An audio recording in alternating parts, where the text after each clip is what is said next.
मेरी एक health condition है, पोस्ट कोविड मुझे सार्कोडाइसिस हो गया है, जिसकी वजह से मैं 1 साल से स्टेरॉइड पे हूँ।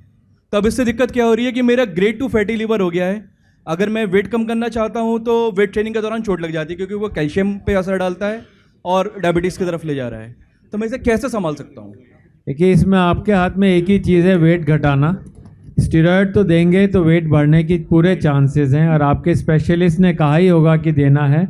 पर मेरा विचार है कि डाइट चेंज करें, 600 to 800 कैलोरी या 1000 कैलोरीज पे लिमिट करें। और हमारी शराब की मैन्युफैक्चरिंग है, मैं सोच के घबरा रहा हूँ कि अब मैं लोगों को क्या सजेस्ट करूँ। तो ये मेरे लिए बहुत डिफिकल्ट है समझ पाना, समझा पाना। और अगर इस चैनल के माध्यम से वो मुझे देख रहे हो तो मैं उनको कितनी सजेस्ट करूँ, कुछ आप ही गाइड करें। नहीं, पर आप तो मैन्युफैक्चर करते हो, बेचते थोड़ी हो। मर रहा है। आप बेचने वालों में से हो या मैन्युफैक्चर में से हो? मैन्युफैक्चरिंग है हमारी। तो फिर क्या दिक्कत है, मैन्युफैक्चर करो। सर अगर ये चीज देखेंगे तो बेचारे बेचो डर मत। जाएंगे। बिजनेस ठप हो जाएगा उनको, इसलिए परेशान। बिजनेस ना ठप हो जाए सर। नहीं, बिजनेस ठप नहीं होगा। देखिए, alcohol is something which this country is growing like this. हम लोग फिनलैंड, स्विट्जरलैंड की तरह उतना ड्रिंक करने लग गए।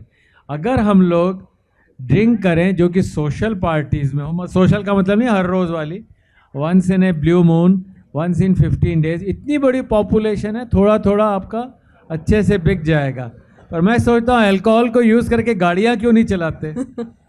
कार्स चलाइए, अल्कोहल से आदमियों की सेहत ना बिगाड़े। हमारे ILBS में, लिवर इंस्टीट्यूट में, लगभग 48 से 50% एडमिशन्स आजकल अल्कोहल और लिवर डिजीज़ के। देख के दुख होता है। अभी अभी आया हूँ, वहाँ पे एक लेडी भर्ती हुई है 26 साल की, and that lady is now needing a liver transplant. पहले लेडीज़ में ड्रिंक्स होते नहीं थे, अब वो ड्रिंक करके, and another lady is from Nepal, she is also with needing liver transplant. In my opinion we should be very careful not to drink और at least insult your body. शायद मैंने पिछली बार कहा होगा, नहीं कहा तो अभी कहना चाहूँगा। अमेरिका में करीब 7.5 मिलियन लोगों को स्टडी किया गया।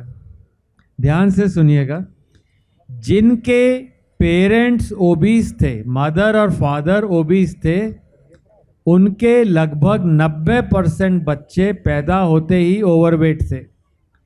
जिनके मदर फादर पतले दुबले थे, सिर्फ 3% बच्चे ओवरवेट हुए, ओनली 3%। अब ये इसलिए ज़रूरी है कि अगर बच्चा ओवरवेट पैदा होगा और यंग एज में ओवरवेट होगा तो 2 प्रॉब्लम्स उसकी होंगी, एक डिप्रेशन और एक बिंज ईटिंग।